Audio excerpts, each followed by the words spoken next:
রাতে গাছের ডাল এবং ফল কাটা যাবে কিনা? গাছের ডাল এটা রাতে কাটা যাবে কিনা?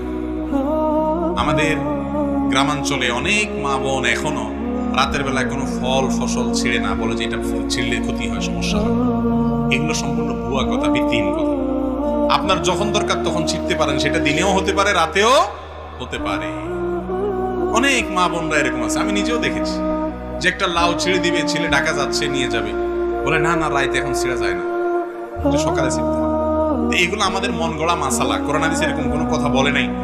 আপনার প্রয়োজন হলে কোনো গাছের ডাল, কোনো আপনার সবজি, কোনো কিছু এটা রাত্রেও ছিঁড়তে পারেন, দিনেও ছিঁড়তে পারেন।